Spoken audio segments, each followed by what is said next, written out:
S ನಮಸ್ತೆ ಮಕ್ಕಳೇ. ನಾವು ಮತ್ತೆ ಕೋವಿಡ್ನ ಪಾಶದಲ್ಲಿ ಸಿಕ್ಕಾಕೊಂಡಿದ್ದೇವೆ ಅಲ್ಲ. ಒಂದೆಷ್ಟೋ ಜನರಿಗೆ ತುಂಬಾ ಖುಷಿಯಾಗಿದೆ, ಮತ್ತೆ ರಜೆ ಸಿಕ್ತಲ್ಲ, ಪರೀಕ್ಷೆ ಇಲ್ವಲ್ಲ ಅಂತೆಲ್ಲ ಗೆಸ್ಸಿಂಗ್ಗಳು, ಹಾಗಾಗ್ಬೋದು ಹೀಗಾಗ್ಬೋದು ಅಂತೆಲ್ಲ. ನೋಡೋಣ ಶಿಕ್ಷಣ ಇಲಾಖೆ ಯಾವ್ಯಾವ ತರಹದ ನಿಯಮಾವಳಿಗಳನ್ನ ಕಳಿಸುತ್ತೋ ಅದರ ರೀತಿಯಾಗಿ ಪರೀಕ್ಷೆಗಳು ಆಗಬಹುದು, ಆಗದೇನೂ ಇರಬಹುದು. ಆದರೆ ನಮ್ಮ ಅಭ್ಯಾಸ ನಿರಂತರವಾಗಿ ಸಾಗಬೇಕು. ನಾವು ಟಚ್ ತಪ್ಪಿಸ್ಕೊಳ್ಬಾರ್ದು ಅಭ್ಯಾಸದಿಂದ. ಆ ಕಾರಣದಿಂದ ನಾವು ಏನು ಸಿಲೆಬಸ್ಗಳು ಪೆಂಡಿಂಗ್ ಉಳಿದಿತ್ತೋ ಅದನ್ನ ಪೂರ್ಣಗೊಳಿಸಬೇಕು ಈ ತಿಂಗಳೊಳಗಡೆ ಅಂತ ಉದ್ದೇಶ ಇಟ್ಕೊಂಡಿದ್ದೇವೆ. ಸೊ ನಾವು ಇವತ್ತು 9ನೇ ಕ್ಲಾಸಿಂದು 11ನೇ ಪಾಠ 11वां पाठ जो है खेलो कूदो स्वस्थ रहो, इस पाठ को हम आज पढ़ेंगे. तो बच्चों, खेलना है कूदना है, यहाँ खेलो कूदो स्वस्थ रहो एक स्लोगन जैसे लग रहा है मुझे.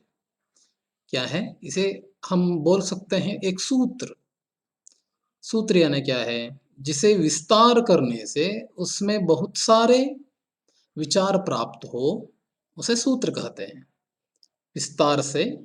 विस्तार करने से उसमें बहुत सारे विचारों का ज्ञान हमें प्राप्त होता है, उसे हम सूत्र कहते हैं. यह भी एक सूत्र जैसा ही है. जैसे खेलने से और कूदने से हम स्वस्थ रहते हैं, स्वस्थ रहेंगे, है ना. यह एक संकलित पाठ है. यह निबंध के प्रकार में है. जैसे काव्य है, गद्य है, या उसमें नाटक है, एकांकी है, कविता है, ऐसे विभाग में से हम इस पाठ को निबंध के रूप में देख सकते हैं. क्यों यह पाठ आपको दिया गया है? क्योंकि आप लोग जानकर रखिए कि स्वास्थ्य ही जीवन का सबसे अमूल्य चीज है, अमूल्य विचार है. क्योंकि कोई भी व्यक्ति बिना स्वास्थ्य के कुछ भी नहीं कर पाता, है ना. ಆರೋಗ್ಯವೇ ಮಹಾಭಾಗ್ಯ. ಹಾಗಾಗಿ ಭಗವಂತನಲ್ಲಿ ನಾವು ನಿತ್ಯ ಪ್ರಾರ್ಥನೆ ಮಾಡುವಾಗ, ದೇವರಲ್ಲಿ ಕೈ ಮುಗಿದು ನಮಸ್ಕಾರ ಮಾಡುವಾಗ ಮೊದಲು ಭಗವಂತನ ಹತ್ರ ಕೇಳ್ಕೊಳ್ಳೋದು ಆರೋಗ್ಯವನ್ನೇ ಕೇಳಬೇಕು. ಭಗವಂತ ಆರೋಗ್ಯವನ್ನ ದಯಪಾಲಿಸು. ಅದೊಂದಿದ್ರೆ ನಾವು ಯಾವುದನ್ನಾದ್ರೂ ದುಡ್ಕೊಂಡು ತಿನ್ಬಹುದು, ಹೇಗೂ ಬದುಕಬಹುದು. ಬದುಕಲಿಕ್ಕೆ ಮತ್ಯಾವುದೂ ಇಲ್ಲದೆ ಇದ್ರೂ ಕೂಡ ಆರೋಗ್ಯವಾಗಿ ಇದ್ದೇವೆ ಅಂತಾದ್ರೆ ಎಲ್ಲವೂ ಸಾಧ್ಯವನ್ನಾಗಿ ನಾವು ಮಾಡ್ಕೊಳ್ಬಹುದು. ದುಡ್ಡು ಇಲ್ಲ ಅನ್ನೋದು ವಿಚಾರ ಅಲ್ಲ, ದುಡಿಬಹುದು, ಕೈಕಾಲು ರಟ್ಟೆಯಲ್ಲಿ ಶಕ್ತಿ ಇದ್ದರೆ. ಹಾಗಾಗಿ ಮೊದಲು ಆರೋಗ್ಯ, ಎರಡನೇ ವಿದ್ಯೆ, ಆನಂತರ ಆಯುಷ್ಯವನ್ನ, ಆನಂತರ ಕೇಳಿ ಧನವನ್ನ, ಅದಕ್ಕೆ ಕೊನೆಯ ಸ್ಥಾನವನ್ನು ಕೊಡಿ, ಅದನ್ನೇ ಮೊದಲ ಸ್ಥಾನವನ್ನಾಗಿ ಇಟ್ಕೊಳ್ಬಾರದು. ಹಾಗಾಗಿ ಆರೋಗ್ಯವನ್ನ ಹೇಗೆ ನಾವು ಹಾಗಾದ್ರೆ ಉಳಿಸ್ಕೊಳ್ಬೇಕು, ಸ್ವಸ್ಥ ಆರೋಗ್ಯವನ್ನ ನಾವು ಯಾವ ರೀತಿಯಾಗಿ ಪಡ್ಕೊಳ್ಬಹುದು? ಸಿಂಪಲ್ ಮೆಥಡ್, ಈಸಿಯಾಗಿ. ಯಾಕೆಂದ್ರೆ ಈಗೆಲ್ಲ ಆರೋಗ್ಯಕ್ಕಾಗಿ ಎಷ್ಟೊಂದು ದುಡ್ಡನ್ನ ಖರ್ಚು ಮಾಡ್ತೇವೆ. बहुत सारे पैसे इसमें खर्च हो जाता है. हॉस्पिटल को लगा कर बहुत सारे लोग थक जाते हैं. पूरा जीवन भर कमाई किया, उस कमाई को अस्पताल में ही हम व्यर्थ कर रहे हैं. इसलिए सरल रूप से हम किस प्रकार आरोग्य को सुधार कर सकते हैं या उसमें हम स्वस्थ रह सकते हैं, इस विचार पर आपको यह पाठ दिया गया है. सिर्फ आरोग्य ही नहीं, और भी बहुत कुछ लाभ है खेलने से कूदने से. खेलो कूदो, खेलने के वजह से बहुत सारे प्रयोजन हैं. उन प्रयोजनों के बारे में भी हम इस पाठ में देख सकते हैं. जैसे देखते हैं क्या है इस पाठ में. खेलों की दुनिया में सदा आनंद और उल्लास का वातावरण रहता है. हाँ, ये तो पता है हमें. सर आप रोज दिन भर पढ़ाइए, एक बीच में एक पीई का पीरियड दे दीजिए, हम उस पीरियड में कैसे रहते हैं? रोज दिन भर क्लास में बैठे बैठे ऐसे ऐसे हाथ देते हैं, ऐसे करते हैं, वो करते हैं, सब कुछ करते हैं हम क्लास में। मगर जब हम ग्राउंड में निकले तब क्या हो, कैसे रहते हैं हम? ऐसे रहते हैं क्या, बैठे रहते हैं क्या? नहीं। हम खेलने की दुनिया जो है ना, ಆಟದ ಜಗತ್ತು ಏನಿದೆ ಅದು ಯಾವಾಗಲೂ ಆನಂद और उल्लास का वातावरण रहता है वहां पर। ಖುಷಿ ಇರುತ್ತೆ ಅಲ್ಲೊಂದು, ಒಂದು ಸಂತೋಷ ಇರುತ್ತೆ, ಒಂದು ಉತ್ಸಾಹ ಇರುತ್ತೆ, ಒಂದು ಹುಮ್ಮಸ್ಸಿರುತ್ತೆ. ಆ ವಾತಾವರಣ ಅಲ್ಲಿ ಕ್ರಿಯೇಟ್ ಆಗುತ್ತೆ ಆಟದ ಒಂದು ಜಾಗದಲ್ಲಿ. ಹೌದು, ನಮ್ಗದು ಗೊತ್ತಿದೆ. ನಾವು ನೋಡಿ ಅದಕ್ಕಾಗಿ ಹೇಳಿದ್ದು ನಾನು. ಒಂದು ಪೀರಿಯಡ್‌ಗಾಗಿ ನಾವು ಬೆಳಗಿಂದ ಸಂಜೆ ತನಕ ಕಾಯ್ತಾ ಇರ್ತೇವೆ. ಅದರಲ್ಲಿ ಒಂದು ನಮ್ಗೆ ಏನು, ನಮ್ಮ ಮನಸ್ಸಿಗೆ ನೆಮ್ಮದಿ ಕೊಡುವಂಥದ್ದು, ಖುಷಿ ಕೊಡುವಂತಹ ಒಂದು ಇದಾಗಿರುತ್ತೆ ಅದು. ಹಾಗಾಗಿ उत्साह का शीतल समीर बहता रहता है। उत्साह का, उत्साह उल्लास का शीतल, शीतल यानी ತಂಪಾದಂತಹ, शीतल समीर, समीर या इस शब्द का अर्थ है समीर, समीर यानी वायु, हवा। हम्म याद रखिए इस शब्द को, समीर यानी पवन, ಗಾಳಿ, ಸರಿ।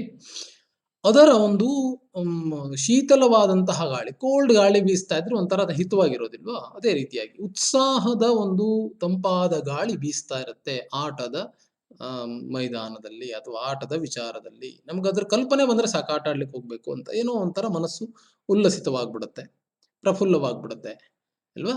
ಹಾಗಾಗಿ ಖೇಲ್ ಸೆ ತನ್ ಮನ್ ಸ್ವಸ್ಥ ಹೋತಾ ಹೇ, ಆಟದಿಂದ ಏನೇನಾಗುತ್ತೆ? ತನ್, ತನ್ ಯಾನೆ ದೇಹ, ಶರೀರ್, ಮನ್ ಯಾನೆ ಮನಸ್ಸು, ದೇಹ ಮತ್ತು ಮನಸ್ಸು ಎರಡೂ ಕೂಡ ಸ್ವಸ್ಥ ಹೋತಾ ಹೇ, ಆರೋಗ್ಯವಾಗಿ ಉಳಿಯುತ್ತೆ. ಮನೋರಂಜನ್ ಭಿ ಮಿಲ್ತಾ ಹೇ, ಜೊತೆಗೆ ಮನಸ್ಸಿಗೆ ರಂಜನೆ, ಮನೋರಂಜನೆ, ಮನಸ್ಸಿಗೆ ಒಂದು ಆನಂದ, ಒಂದು ಏನು ಖುಷಿಯ ವಿಚಾರ ಸಿಗುತ್ತೆ ಆಟದಲ್ಲಿ ಅನ್ನೋದನ್ನ ಹೇಳ್ತಾ ಇದ್ದಾನೆ. तो हम इतना जानने के बाद खेल में कितने प्रकार हैं, इसको एक करेंगे, इसके विचार पर बात करेंगे अभी। खेल कई तरह के होते हैं, बहुत सारे खेल है ना, तो कई तरह के होते हैं। सामान्य रूप से, साधारणतया, साधारण रूप से हम इन्हें दो भेद करेंगे। कौन कौन से हैं वे? शारीरिक खेल और मानसिक खेल। पहला है शारीरिक, शरीर से खेलने वाला शारीरिक, और मानसिक, मानसिक यानी बुद्धि से खेलने वाला। ये दो प्रकार है साधारण रूप से। ನಾವು ಅವು ಏನು ಆಟವಾಡುವಾಗ ದೈಹಿಕ ಶ್ರಮ ಅಧಿಕವಾಗಿ ಆಗುವಂಥದ್ದು ಶಾರೀರಿಕ ಅಂತ ಖೇಲ್ ಅಂತ ಕರೀತಾರೆ. ಶರೀರಕ್ಕೆ ಸಂಬಂಧಿ ಶಾರೀರಿಕ್, ಈ ಶಾರೀರಿಕ ಶಬ್ದದ ಬಳಕೆಯಾಗುವುದು ಶರೀರದ ಸಂಬಂಧಿ ಅನ್ನೋ ಅರ್ಥದಲ್ಲಿ। मानसिक, मनस मनस जो है, मन जो है उससे संबंधित मानसिक। वो उसका ही डेफिनेशन आगे दे रहा है। जिन खेलों से, खेलों में शारीरिक श्रम अधिक करना पड़ता है उन्हें शारीरिक खेल कहा जाता है। ಯಾವ ಆಟಗಳಲ್ಲಿ, जिन खेलों में ಶರೀರದ ಶ್ರಮ ಅಧಿಕವಾಗಿ ಮಾಡಲ್ಪಡುತ್ತದೆಯೋ ಉನ್ಹೇ, ಅವುಗಳನ್ನು ಶಾರೀರಿಕ ಖೇಲ್ ಕಹಾ ಜಾತಾ ಹೇ, ಶಾರೀರಿಕ ಆಟಗಳು ಅಂತ ಕರೀತಾರೆ। ಸಾಮಾನ್ಯವಾಗಿ ಯಾವ್ಯಾವ ಆಟಗಳಪ್ಪ ಶಾರೀರಿಕ ಖೇಲಲ್ಲಿರೋದು?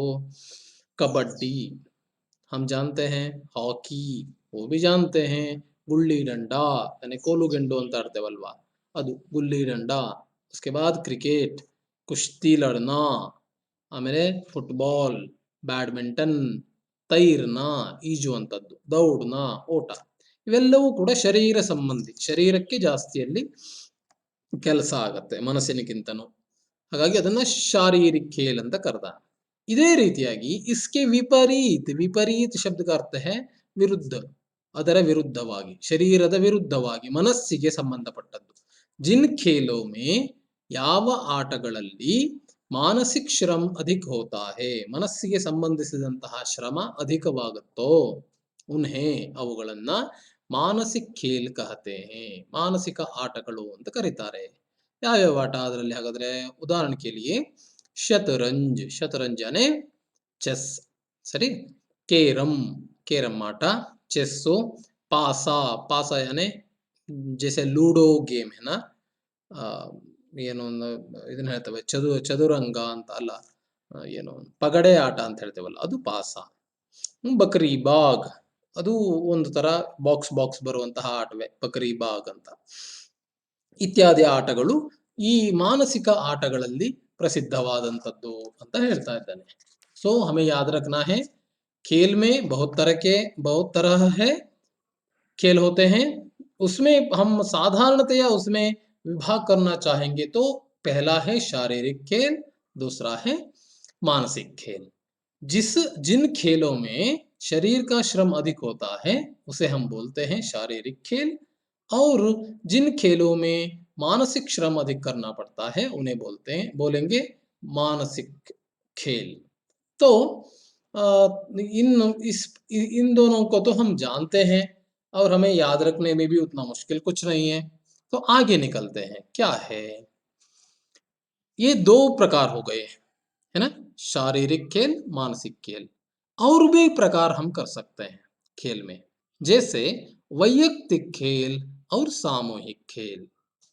ವೈಯಕ್ತಿಕವಾಗಿ ಆಡುವಂತಹದ್ದು ಮತ್ತು ಸಾಮೂಹಿಕವಾಗಿ ಆಡುವಂತಹ ಆಟಗಳು ಅಂತ ಮತ್ತೆರಡು ಪಾರ್ಟ್ ಅನ್ನ ಮಾಡಬಹುದು.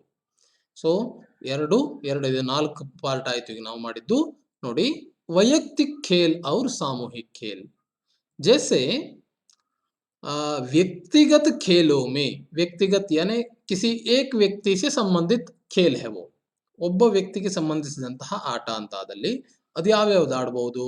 ತೈರ್ನ ಈಜುವಂಥದ್ದು, ದೌಡ್ನ ಓಡುವ ಅಂತ ಆಟ, ಏರೋಬಿಕ್ಸ್ ಈ ಡ್ಯಾನ್ಸ್ ಸ್ಟೆಪ್ ಸ್ಟಾರ್ಟಿಂಗ್ ಅಲ್ಲಿ ಸ್ಟೆಪ್ಗಳು ಹಾಕ್ತಾವಲ್ಲ 1 2 1 2 1 2 3 ಅಂತ, ಅದು ಏರೋಬಿಕ್ಸ್. ಜಿಮ್ನಾಸ್ಟಿಕ್ಕಿಗೆ ಫಸ್ಟ್ ಸ್ಟೆಪ್ ಕೂಡ ಅದು ಹೌದು, ಆ ಥರದ್ದು. ಆಮೇಲೆ ತೀರ್ ಚಲಾನ, ತೀರ್ ಯಾನೆ ಬಾಣ ಬಿಡುವಂತಹದ್ದು, ಬಿಲ್ಲುಗಾರಿಕೆ ಬಿಲ್ಲುವಿದ್ಯೆ ಆ ಥರದ ಆಟ. ಬಿಲಿಯರ್ಡ್ಸ್ ಅಂತಂದ್ರೆ ಒಂದು ದೊಡ್ಡ ಟೇಬಲ್ ಇರುತ್ತೆ, ಒಂದು ಸ್ಟಿಕ್ ನಿಂದ ಅಲ್ಲಿರುವಂತಹ ಬಾಲ್ಗೆ ನಾವು ಹೊಡೆಯುವಂಥದ್ದಿರುತ್ತೆ, ಅದು ಬಿಲಿಯರ್ಡ್ಸ್. ಪಂಕಜ್ ಅಡ್ವಾಣಿ ಅಂತ ಹೆಸರು ಕೇಳಿದ್ದೀರಾ? ನಮ್ಮ ದೇಶದ ಅತ್ಯಂತ ಪ್ರಸಿದ್ಧ ಆಟಗಾರ ಬಿಲಿಯರ್ಡ್ಸ್ ಪಂಕಜ್ ಅಡ್ವಾಣಿ ಅಂತ. ಜೈಸೆ ಅವ್ರ ಶೂಟಿಂಗ್ ಕೂಡ ಹೌದು. ಶೂಟಿಂಗ್ ನಲ್ಲೂ ಬಹಳ ಪ್ರಕಾರ ಇದೆ. ಟ್ರಿಪಲ್ ಶೂಟ್ ಅಂತ ಇದೆ, ಡಬಲ್ ಬ್ಯಾರಲ್ ಅಂತೆಲ್ಲ ಇದೆ, ಸಿಂಗಲ್ ಆಗಿ ಶೂಟ್ ಮಾಡ್ತಾರೆ. ವೈಯಕ್ತಿಕ ಆಟ ಅದು, ಒಬ್ಬೊಬ್ಬರೇ ಆಡುವಂತಹ ಆಟ. ಆಮೇಲೆ ನಾವ್ ಚಲಾನ, ದೋಣಿಯೂ ಕೂಡ ಸಿಂಗಲ್ ದೋಣಿ ಓಡಿಸುವಂತಹ ಆಟವೂ ಕೂಡ ಇದೆ. ಆಮೇಲೆ ಛಲಾಂಗ್ ಮಾರ್ನ, ಜಂಪಿಂಗ್ ಆಟಗಳು, ಅದು ಕೂಡ ವೈಯಕ್ತಿಕ ಆಟಗಳು. ಇದರಲ್ಲಿ ಎಲ್ಲರೂ ಇರಬೇಕು ಅಂತಿಲ್ಲ, ಪ್ರತಿಸ್ಪರ್ಧಿ ಬೇರೆ ಇರಬಹುದು, 4-6 ಜನ ಸೇರ್ಕೊಂಡು ಆಡ್ಬೇಕು ಅಂತಿಲ್ಲ, ಸಿಂಗಲ್ ಆಗಿ ಆಡ್ಬಹುದು. ಇನ್ನು सामूहिक खेलों में वॉलीबॉल, क्रिकेट, फुटबॉल, कबड्डी और बैडमिंटन जैसे खेल हैं. ये तो हम जानते हैं. ಸಾಮೂಹಿಕವಾಗಿ ಆಡುವಂತಹ ಆಟಗಳು, ಎಲ್ಲರೂ ಸೇರಿ ಆಡುವಂಥದ್ದು, ಅದಕ್ಕೆ ಬಹಳ ಜನರ ಅವಶ್ಯಕತೆ ಇದೆ. वैयक्तिक खेल में हम अकेले खेल सकते हैं. तो यह 2 प्रकार हो गए. अभी कुल मिलाकर पहला हम वहां पर शारीरिक खेल था और मानसिक खेल था. अभी दूसरा प्रकार हो गया है ये वैयक्तिक खेल और सामूहिक खेल, जैसे 4 प्रकार हो गए. बस इतना ही नहीं, और भी हम प्रकार कर सकते हैं. जैसे कबड्डी, क्रिकेट, हॉकी, वॉलीबॉल आदि खेल जो हैं वे मैदानी खेल हैं. मैदानी खेल यानी ಔಟ್ಡೋರ್ ಗೇಮ್ಸ್, ಹೊರಗಡೆ ಆಡುವಂತಹ ಆಟಗಳು. ಅದು ಮನೆಯಿಂದ ಹೊರಗೆ ಬೀಳ್ಬೇಕು, ಗ್ರೌಂಡೇ ಬೇಕು, ಓಪನ್ ಆದ ಜಾಗಗಳೇ ಬೇಕು, ಈ ತರ ಇರುತ್ತೆ. ಯಾವುದಕ್ಕೆ? ಹಾಕಿ ಆಡ್ಲಿಕ್ಕೆ, ಕ್ರಿಕೆಟ್ ಆಡ್ಲಿಕ್ಕೆ, ಕಬಡ್ಡಿಗೆ ಇತ್ಯಾದಿ ಆಟಕ್ಕೆ. ಇನ್ನು शतरंज चेस्सो, कैरम, पासा आदि ये जो है घरेलू खेल है. घरेलू ಶಬ್ದ का अर्थ है ಇಂಡೋರ್, ಮನೆಯ ಒಳಗಡೆ ಕೂತು ಆಡುವಂತಹ ಆಟಗಳು, ಇದು घरेलू ಆಟಗಳು. सो इससे हो गया, अभी 6 प्रकार हो गया कुल मिलाकर. कौन कौन से हैं? शारीरिक खेल, मानसिक खेल और वैयक्तिक खेल, सामूहिक खेल और मैदानी खेल और घरेलू खेल. इस प्रकार हम 6 प्रकार कर सकते हैं खेलों में. आजकल हमारे देश में हॉकी, क्रिकेट, बैडमिंटन, शतरंज, कुश्ती आदि खेल काफी लोकप्रिय हो रहे हैं. ಆಜ್ ಕಲ್ ಇತ್ತೀಚೆಗೆ, ಆಜ್ ಕಲ್ ಇವತ್ತು ನಾಳೆ ಅಂತ ಅರ್ಥ ಅಲ್ಲ ಅಲ್ಲಿ. ಆಜ್ ಅಂದ್ರೆ ಇವತ್ತು, ಕಲ್ ಅಂದ್ರೆ ನಿನ್ನೆ ಅಥವಾ ನಾಳೆ ಅನ್ನೋ ಅರ್ಥ ಅಲ್ಲ. ಆಜ್ ಕಲ್ ಅನ್ನೋದು ಒಂದೇ ಶಬ್ದ.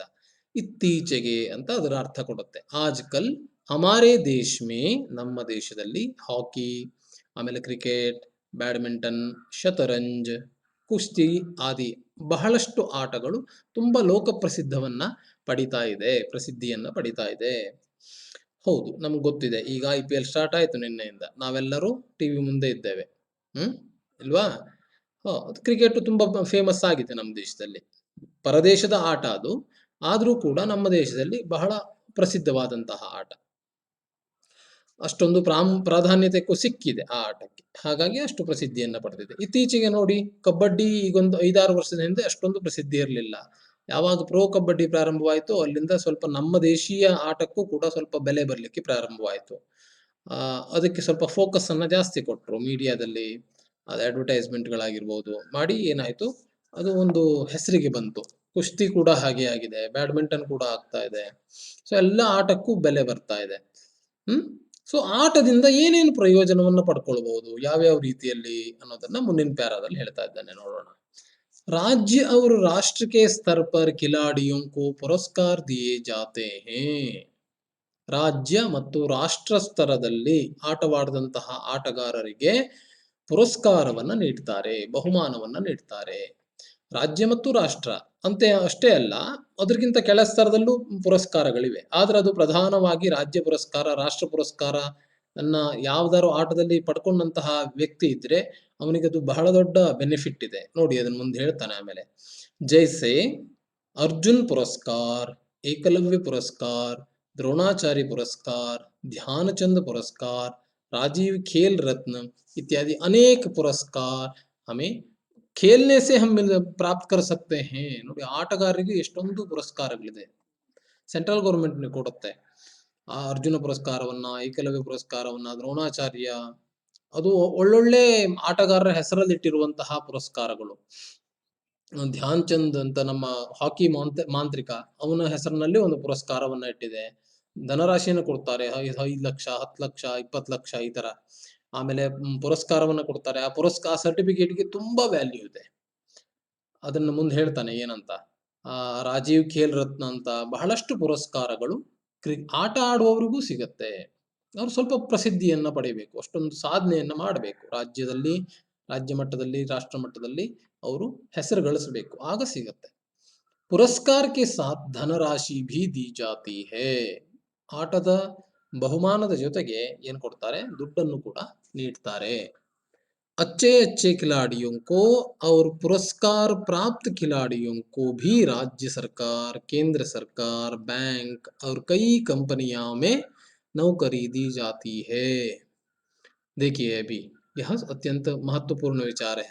अच्छे अच्छे खिलाड़ियों को, ಒಳ್ಳೊಳ್ಳೆ ಆಟಗಾರರಿಗೆ ಏನ್ ಮಾಡ್ತಾರೆ, ಪುರಸ್ಕಾರ ಅಂತೂ ಸಿಕ್ಕಿರತ್ತೆ, ಅಥವಾ ಪುರಸ್ಕಾರ ಸಿಕ್ಕಿರುವಂತಹ ಆಟಗಾರರಿಗೆ ನಮ್ಮ ರಾಜ್ಯ ಸರ್ಕಾರ, ಸ್ಟೇಟ್ ಗೌರ್ಮೆಂಟ್ ಅಲ್ಲಿ, ಕೇಂದ್ರ ಸರ್ಕಾರದಲ್ಲಿ, ಓಕೆ, ಆಮೇಲೆ ಬ್ಯಾಂಕ್ಗಳಲ್ಲಿ, ಅನೇಕ ಕಂಪನಿಗಳಲ್ಲಿ ಏನ್ ಮಾಡ್ತಾರೆ, ನೌಕರಿಯನ್ನ ಕೊಡ್ತಾರೆ. ಆಟ ಆಡೋದ್ರಿಂದನೂ ನೌಕರಿ ಗಳಿಸಬಹುದು. ನೋಡಿ, ಇದೆಷ್ಟು ಸ್ವಾರಸ್ಯ ಅಲ್ಲ. ಯಾಕೆಂದ್ರೆ ಬರೀ ಆಟದಲ್ಲೇ ಫೋಕಸ್ ಇರುತ್ತೆ, ಓದೋದ್ರ ಮೇಲೆ ಇರೋದಿಲ್ಲ ಅವರಿಗೆ. ಹಾಗಿರುವಾಗ ರಾಜ್ಯ ಮತ್ತು ರಾಷ್ಟ್ರ ಮಟ್ಟದಲ್ಲಿ ಏನಾದ್ರು ಪುರಸ್ಕಾರ ಗಳಿಸ್ಕೊಂಡ್ರು ಅಂದ್ರೆ ಅದನ್ನ ಗೌರವಿಸಬೇಕು ಅನ್ನೋ ಅರ್ಥದಲ್ಲಿ ಏನ್ ಮಾಡ್ತಾರೆ, ಬಹಳಷ್ಟು ಕಡೆಗೆ ಉದ್ಯೋಗದಲ್ಲಿ ಅವರಿಗೆ ರಿಸರ್ವೇಶನ್ ಇಟ್ಟಿರ್ತಾರೆ. ಆಟಗಾರರ ಒಂದು ಕೋಟಾ ಅಂತ ಇಟ್ಟಿರ್ತಾರೆ, ಅಲ್ಲಿ ಅವರು ಆಟಗಾರರಿಗೇ ಕೊಡ್ತಾರೆ, ಅದನ್ನ ಎಲ್ಲರಿಗೂ ಕೊಡೋದಿಲ್ಲ. ಈಗ ನೋಡಿ, ಮಹೇಂದ್ರ ಸಿಂಗ್ ಧೋನಿ, ಇಂಡಿಯನ್ ಕ್ಯಾಪ್ಟನ್ ಆದವರೆಲ್ಲ ಕ್ರಿಕೆಟ್ ನಲ್ಲಿ, ಅವರು ನಮ್ಮ ಮಿಲಿಟರಿ ಆರ್ಮಿಯಲ್ಲಿದ್ದಾರೆ, ಗೊತ್ತಿದ್ಯಾ? ಜನರಲ್, ಲೆಫ್ಟಿನೆಂಟ್ ಜನರಲ್ ಇರ್ಬೇಕು ಅನ್ಕೊಳ್ತೇನೆ. ಅವರು ಅವರಿಗೆ ಒಂದು ಗೌರವ ಪೂರ್ವಕವಾದಂತಹ ಹುದ್ದೆಯನ್ನು ಕೊಟ್ಟಿದ್ದಾರೆ. ಸಚಿನ್ ತೆಂಡೂಲ್ಕರ್ ನೇವಿಯಲ್ಲಿದ್ರು, ಅಂದ್ರೆ ಅದೆಲ್ಲ ಗೌರವಪೂರ್ವಕ ಹುದ್ದೆಗಳು. ಇನ್ನು ಬಹಳಷ್ಟು ಆಟಗಾರರು ಈಗ ಏನಾಡ್ತಾರೆ, ರೈಲ್ವೇಸ್ ಗಳಲ್ಲಿ ಕೆಲಸ ಸಿಗುತ್ತೆ. ಅವರದ್ದೇ ಆದಂತಹ ಕ್ರಿಕೆಟ್ ಟೀಮು, ವಾಲಿಬಾಲ್ ಟೀಮು, ಈ ತರದ್ದೆಲ್ಲ ಇರುತ್ತೆ. ಹಾಗಾಗಿ ರೈಲ್ವೇಸ್ ಗಳಲ್ಲಿ ಕೆಲಸ ಸಿಗ್ಬಹುದು, ಬ್ಯಾಂಕ್ಗಳಲ್ಲಿ ಕೆಲಸ ಸಿಗ್ಬಹುದು. ಆ ನಂತರ ಕೇಂದ್ರ ಸರ್ಕಾರದವರು ಅನೇಕ ಇದರಲ್ಲಿ ಕೆಲಸ ಸಿಗುತ್ತೆ, ಇಲಾಖೆಗಳಲ್ಲಿ. ಹಾಗಾಗಿ ಒಳ್ಳೆಯ ಆಟಗಾರನಾದವನಿಗೆ ಕೆಲಸವೂ ಕೂಡ ಅವನಿಗೆ ಜೀವನಕ್ಕೆ ನಡೆಸಲಿಕ್ಕೆ ಹಣ ಬೇಕಲ್ವಾ? ಅವನು ಆಟ ಆಡ್ಲಿಕ್ಕೆ ಬಿಡ್ತಾರೆ ಅವನನ್ನ. ಹಣ ಗಳಿಸ್ಲಿಕ್ಕೆ ಸರ್ಕಾರವು ಅವರಿಗೆ ಏನ್ ಮಾಡುತ್ತೆ? ದುಡ್ಡನ್ನ ಕೊಡುತ್ತೆ. ಇದು ತುಂಬಾ ಒಂದು ಮಹತ್ವಪೂರ್ಣವಾದಂತಹ ವಿಚಾರ. ಹ್ಮ್ इतना ही नहीं बस्ट मत इष्टे अल्ल रेल हवाई जहाज आदि में सफर करने के लिए भी विशेष रूप से आरक्षण की सुविधा दी जाती है. बस बस इतना ही नहीं इष्टे अल्ल हवाई जहाज यानी विमान, ರೈಲ್ನಲ್ಲಿ ಇತ್ಯಾದಿಗಳಲ್ಲಿ ಸಫರ್ ಯಾನೆ ಪ್ರಯಾಣ ಮಾಡಲಿಕ್ಕಾಗಿ ವಿಶೇಷ ರೂಪಸೆ ವಿಶೇಷವಾಗಿ ಏನ್ ಮಾಡ್ತಾರೆ ಅವರಿಗೆ ಆರಕ್ಷಣ್ ಶಬ್ದ का अर्थ है ರಿಸರ್ವೇಶನ್ ಅಂದ್ರೆ ಕಾಯ್ದಿರಿಸಲ್ಪಡುವಂತದ್ದು. ಸುವಿಧಾ ಅಂತಂದ್ರೆ ಅದೊಂದು ನಿಮಗೆ ಅವರಿಗೆ ಇದ್ದಂತಹ ಒಂದು ಪ್ರಯೋಜನಕ್ಕೆ ಬರುವಂತದ್ದು. ಸುವಿಧಾ ಅಂತಂದ್ರೆ ಏನ್ ಹೇಳ್ಬೋದು ಅದಕ್ಕೆ? ಸುವಿಧೆ, ಲಾಭ, ಅವರಿಗೆ ಪ್ರಯೋಜನಕ್ಕೆ ಸಿಗುವಂತದ್ದು. ರಿಸರ್ವ್ಡ್ ಇರುತ್ತೆ ಅವರಿಗೆ ಸೀಟು ವಿಮಾನದಲ್ಲಿ ಹೋಗ್ಲಿಕ್ಕೆ, ಆನಂತರ ರೈಲ್ನಲ್ಲಿ ಹೋಗ್ಲಿಕ್ಕೆ. ಅವರಿಗೆ ಅದನ್ನ ಓಪನ್ ಮಾಡ್ತಾರೆ ಸೀಟನ್ನ, ಎಲ್ಲರಿಗೂ ಕೊಡೋದಿಲ್ಲ. ಅವರಿಗಾಗಿ ಸ್ಪೆಷಲ್ ಆಗಿ ರಿಸರ್ವ್ಡ್ ಇರುತ್ತೆ. ಆ ತರಹದ ಅವಕಾಶಗಳು ಇದೆ. ಅಷ್ಟೊಂದು ಪ್ರಾಧಾನ್ಯತೆಯನ್ನು ಕೂಡ ನೀಡ್ತಾರೆ. ಕೈ ಕಂಪನಿಯ ಬಹಳಷ್ಟು ಕಂಪನಿಗಳು, ಎಷ್ಟೋ ಕಂಪನಿಗಳಲ್ಲಿ ಕಿಲಾಡಿಯೊಂಕು ಅಪನೆ ಪ್ರತಿನಿಧಿ ಬನಾ ಲೇತಿ ಹೇ. ಅನೇಕ ಕಂಪನಿಗಳು ತಮ್ಮ ಪ್ರತಿನಿಧಿಯನ್ನಾಗಿ ಇಟ್ಟುಕೊಳ್ತಾರೆ ಒಳ್ಳೆಯ ಸ್ಪೋರ್ಟ್ಸ್ ನಲ್ಲಿ ಸಾಧನೆ ಮಾಡಿದವರಿಗೆ. ನೋಡಿ, ನಮ್ಮ ವಿರಾಟ್ ಕೊಹ್ಲಿ ಅವರು ಇರ್ಬೋದು, ಧೋನಿ ಅವರು ಇರ್ಬೋದು, ತೆಂಡೂಲ್ಕರ್ ಇರ್ಬೋದು, ಆಮೇಲೆ ನಮ್ಮ ಬಹಳಷ್ಟು ಯಾರು PV ಸಿಂಧು ಇರ್ಬೋದು. ಅವರೆಲ್ಲ ಅನೇಕ ಕಂಪನಿಗಳ, ಅನೇಕ ಆಟೋಪಕರಣಗಳ ಕಂಪನಿಗಳ ಏನಿದ್ದಾರೆ ಬ್ರ್ಯಾಂಡ್ ಅಂಬಾಸೆಡರ್ ಇದ್ದಾರೆ.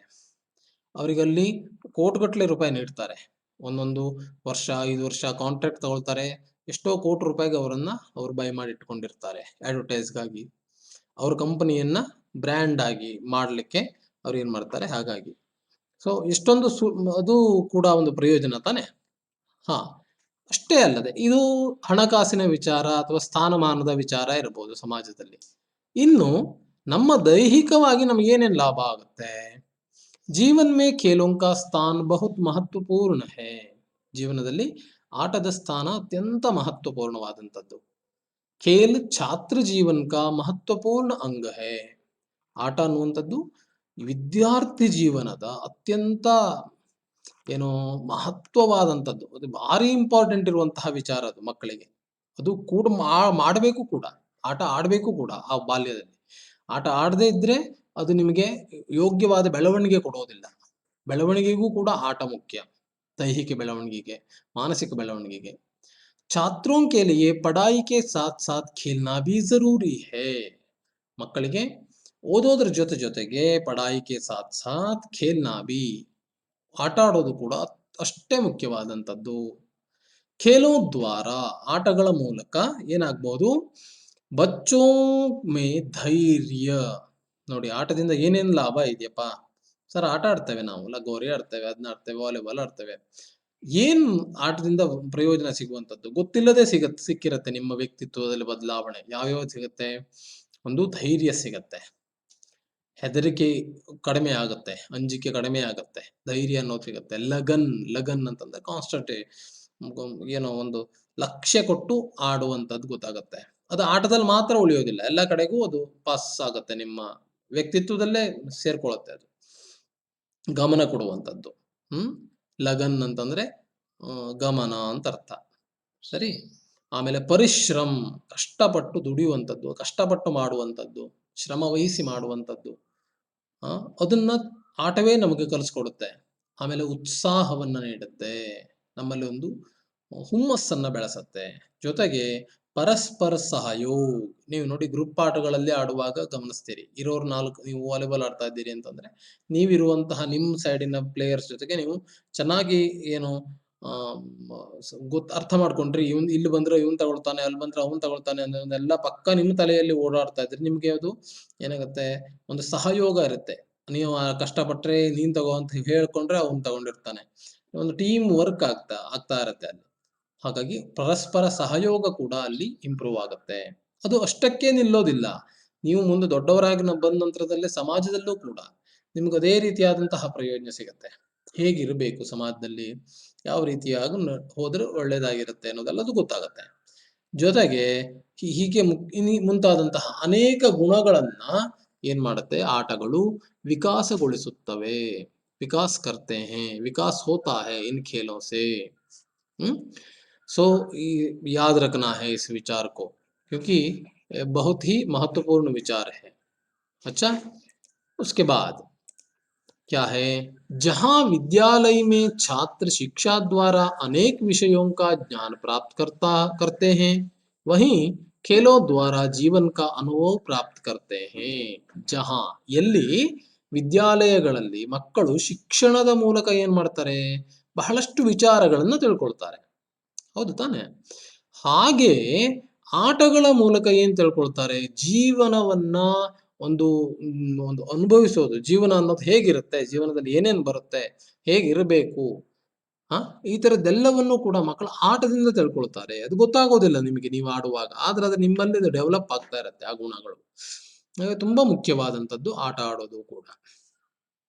ಆದ್ರೆ 24 ತಾಸಿನಲ್ಲಿ ಏನು 9 ತಾಸು ಮಲಗೋದು, 8 ತಾಸು ಮಲಗೋದನ್ನ ಬಿಟ್ಟು ಉಳಿದ ಎಲ್ಲ ಟೈಮನ್ನು ಆಟ ಆಡ್ಬೇಕು ಅಂತಲ್ಲ. ಅದಕ್ಕೊಂದು ಸೀಮಿತ ಸಮಯವನ್ನ ಮಾಡ್ಕೊಳ್ಬೇಕು. ಅಷ್ಟೊತ್ತು ಆಟ ಆಡ್ಬೇಕು. ಅದರ ಜೊತೆಗೆ ಬರೀ ಅದು ಒಂದೇ ಪ್ರಧಾನವೂ ಅಲ್ಲ, ಅದರ ಜೊತೆಗೆ ವಿದ್ಯಾಭ್ಯಾಸವೂ ಇಂಪಾರ್ಟೆಂಟೇ. ಅದಕ್ಕೆ ಜಾಸ್ತಿ ಕೊಡಬೇಕು ಟೈಮನ್ನ, ಇದಕ್ಕೂ ಟೈಮ್ ಕೊಡಬೇಕು, ಇದನ್ನು ಬಿಡಬಾರದು. ಎರಡನ್ನೂ ಸೇರಿ ಒಟ್ಟಾಗಿ ತಗೊಂಡು ಹೋಗ್ಬೇಕು. ಆಗ ಒಂದು ಯಶಸ್ವಿ ಆಗ್ಲಿಕ್ಕೆ ಸಾಧ್ಯ, ಎಲ್ಲವೂ ಪರಿಪೂರ್ಣವಾಗ್ಲಿಕ್ಕೆ ಸಾಧ್ಯ. ಇಲ್ಲ ಬರೀ ಆಟದಲ್ಲೇ ಮುಳುಗಿ ಹೋಗ್ಬಿಟ್ರೆ ಆಟದಲ್ಲೇ ಉಳಿದೋಗ್ಬಿಡ್ತಾನೆ, ಅಷ್ಟು ಸಾಕಾಗೋದಿಲ್ಲ. ಇದು ಬೇಕು ಅದು ಬೇಕು, ಆ ತರದಲ್ಲಿ ಹೋಗ್ಬೇಕು. ಅದನ್ನ ನಾವು ನೀಟಾಗಿ ಮೇಂಟೈನ್ ಮಾಡ್ಕೊಳ್ಬೇಕು. ನೆಹರು ಅವರು ಇದ್ರ ಬಗ್ಗೆ ಏನೋ ಹೇಳ್ತಾರೆ ನೋಡಿ. नेहरू जी के अनुसार खेल को खेल की भावना से ही खेलना चाहिए. ಆಟವನ್ನ ಆಟದ ಭಾವನೆಯಲ್ಲೇ ಆಡಬೇಕು. ಆಟವನ್ನ ಆಟದ ದೃಷ್ಟಿಕೋನ. ಹಾಗಾಗಿ ಟೀಮ್ ಏನು ಗ್ರೌಂಡಿಗೆ ಹೋದಾಗ ಆ ಸ್ಪಿರಿಟ್ ಏನಿದೆ ಅದು ಅಲ್ಲಲ್ಲಿ ವಿರೋಧಿಗಳಿಗೆ ಅಲ್ಲಷ್ಟಕ್ಕೆ ಸೀಮಿತವಾಗಿರ್ಬೇಕು. ಅದನ್ನ ತಗೊಂಡ್ಬಂದು ಹೊರಗಡೆ ಬಂದ್ಕೊಂಡು ಎಲ್ಲೋ ಗಲಾಟೆ ಮಾಡೋದು, ನೀನ್ ಸೋಲ್ಸ್ಬಿಟ್ಟೆ, ನೀನ್ ಹಾಗೆ ಮಾಡ್ಬಿಟ್ಟೆ, ಸುಳ್ಳು ಮಾಡ್ಬಿಟ್ಟೆ, ಆಟ ಹಂಗಾಗೋಯ್ತು ಹಿಂಗಾಗೋಯ್ತು ಅಂತ ಹೊರಗಡೆ ಬಂದ್ಕೊಂಡು ಮಾತಾಡಬಾರ್ದು. ಆಟದ ಸ್ಪಿರಿಟ್ ನಲ್ಲಿ, ಆ ಗೇಮ್ ಸ್ಪಿರಿಟ್ ನಲ್ಲಿ ಆಟ ಆಡಿರ್ಬೇಕು. ಅದು ಅಲ್ಲಿಗೆ ಸೀಮಿತವಾಗಿರ್ಬೇಕು, ಅದನ್ನ ಹೊರಗೆ ತರಬಾರ್ದು, ಮತ್ತೇನೋ ಒಂದು ಮಾಡ್ಕೊಳ್ಬಾರ್ದು.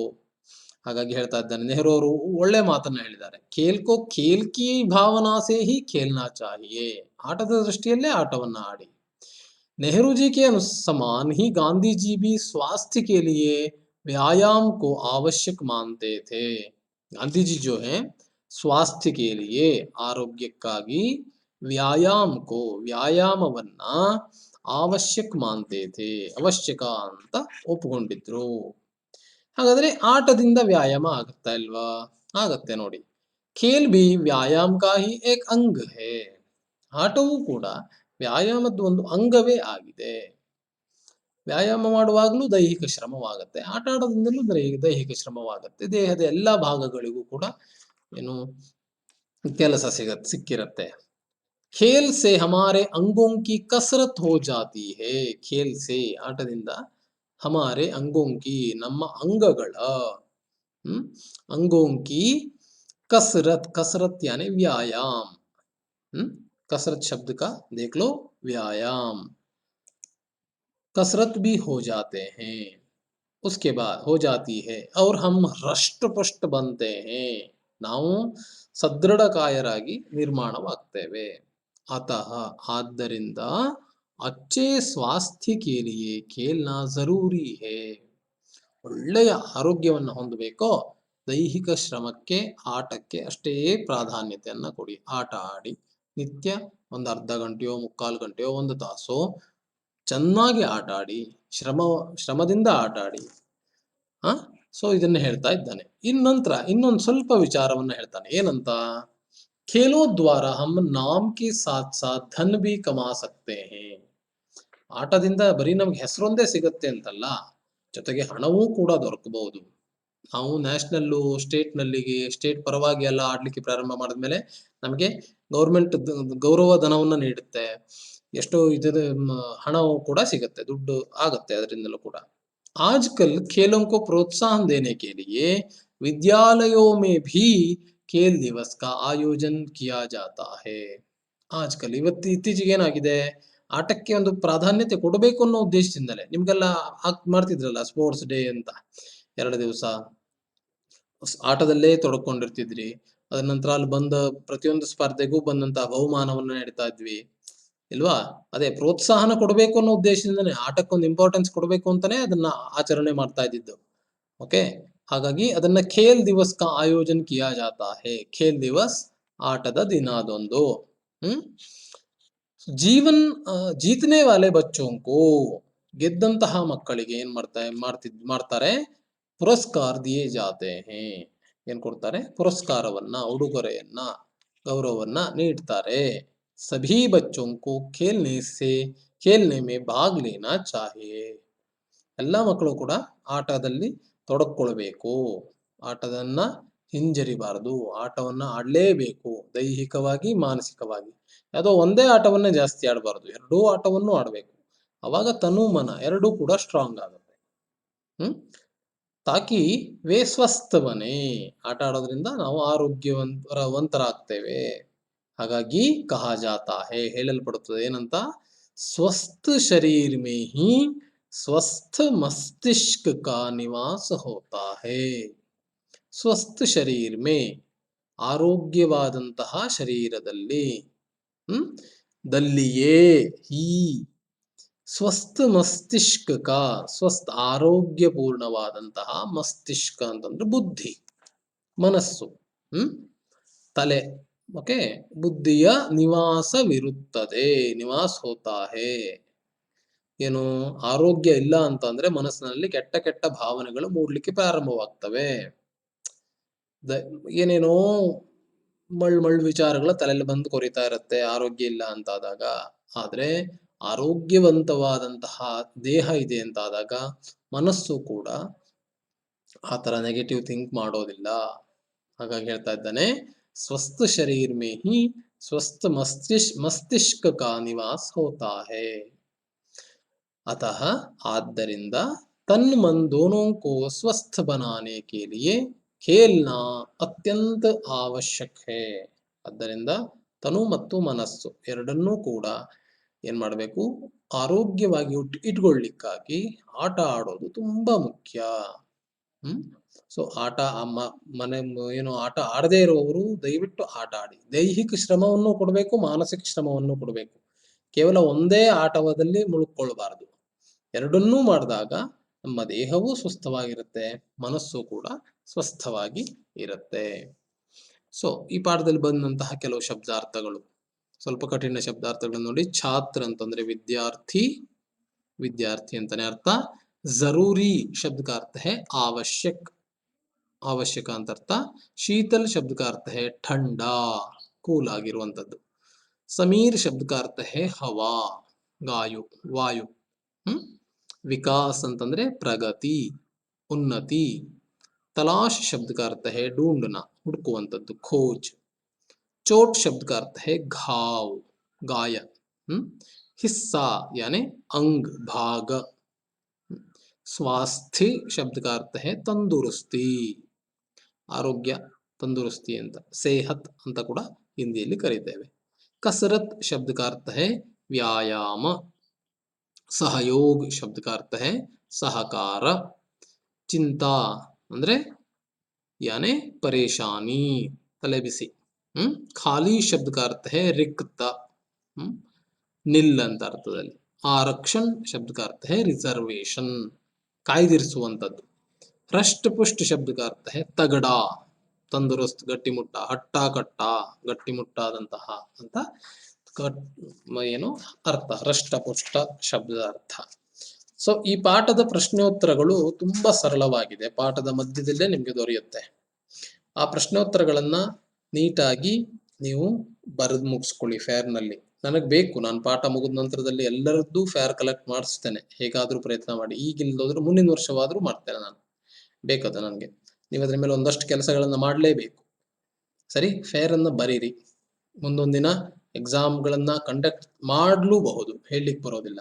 ಹಾಗಾಗಿ ಅದನ್ನ ಬಿಡಬೇಡಿ, ಬರೀರಿ. ಆ ಒಂದು ಟಚ್ ಅಲ್ಲಿ ಇರಲಿ ನಿಮಗೆ. ಸುಲಭವಾಗಿದೆ ಪ್ರಶ್ನೋತ್ತರಗಳೆಲ್ಲವೂ. ಏನಾದರೂ ಗೊತ್ತಾಗದಿದ್ದಲ್ಲಿ ನನ್ನನ್ನು ಸಂಪರ್ಕಿಸಿ. ಯಾವುದಾದ್ರೂ ತಿಳಿದಿಲ್ಲ ಅಂತಾದರೆ ಮೆಸೇಜ್ ಮಾಡಿ. ಸರಳವಾಗಿದೆ ಎಲ್ಲವೂ ಕೂಡ. ವಿಲೋಮ ಶಬ್ದ ಇದೆ, ಸಮಾನಾರ್ಥಕ ಶಬ್ದ ಇದೆ, ಅದೆಲ್ಲ ಅಲ್ಲಿ ನಿಮಗೆ ಸಿಗುತ್ತೆ ಶಬ್ದಾರ್ಥದಲ್ಲೇ. ಆಮೇಲೆ ಏನು ಮೇನ್ ನಂಬರ್ 7 ತನಕ ಬರೆದ್ರೆ ಸಾಕು ನೀವು. ಮೇನ್ ನಂಬರ್ 7 and 9 ಲಾಸ್ಟ್ ಅಲ್ಲಿ ಅವಷ್ಟನ್ನ ಬರೆದ್ರೆ ಸಾಕು. ನಾ ಏನು 9 ಅಲ್ಲ, ಸಾರಿ 11, 1 to 7, ಆ ನಂತರದಲ್ಲಿ 11 ಇಷ್ಟನ್ನ ಫೇರ್ನಲ್ಲಿ ಬರೆದ್ರೆ ಸಾಕಾಗತ್ತೆ. ಅಷ್ಟನ್ನ ಬರೀರಿ. ಗೊತ್ತಾಗದಿದ್ದರೆ ನನ್ನ ಸಂಪರ್ಕ ಮಾಡಿ. ಆ ನಂತರ ನಾವು ಮುಂದಿನ ಪಾಠಕ್ಕೆ ಹೋಗೋಣ. ಸೊ ನಾನು ನಿಮಗೆ 2 ದಿವಸ ಟೈಮ್ ಕೊಡ್ತೇನೆ. ಇವು ನಾಳೆ ಭಾನುವಾರ, ನಾಡಿದ್ದು ಸೋಮವಾರ. ಸೋಮವಾರ ಸಂಜೆ ನಾನು ಯಾರ್ಯಾರ ಹೆಸರನ್ನು ಕಳಿಸ್ತೇನೋ ಅವ್ರು ನನಗೆ ಫೇರನ್ನ ಫೋಟೋ ಕಳಿಸ್ತೀರಿ ಅಲ್ವಾ? Yes, okay. ಪಾಠ ಚೆನ್ನಾಗಿ ಅರ್ಥ ಆಗಿದೆ ಅಂದ್ಕೊಳ್ತೇನೆ. ಸರಳವಾದ ಪಾಠ. ಇದು ನಿಬಂಧಗಳಿಗೆ ನಿಮ್ಗೆ ಏನಾದರೂ ಕೇಳಿದ್ರೆ ಬರೀಲಿಕ್ಕೆ ತುಂಬಾ ಈಸಿ ಆಗುತ್ತೆ. ಈ ತರದ ನಿಬಂಧ, ಆಟದ ಮೇಲೆ ನಿಬಂಧ ಏನಾದರೂ ಕೊಟ್ಟಿದ್ರೆ ಇದೇ ವಾಕ್ಯಗಳು ನಿಮಗೆ ಪ್ರಯೋಜನಕ್ಕೆ ಬರುತ್ತೆ. ಸೊ ಈ ಪಾಠವನ್ನ ಚೆನ್ನಾಗಿ ಓದ್ಕೊಳ್ಳಿ. ಸೊ ನೆಕ್ಸ್ಟ್ ಪಾಠದಲ್ಲಿ ಮತ್ತೆ ಸಿಗೋಣ. ಧನ್ಯವಾದ.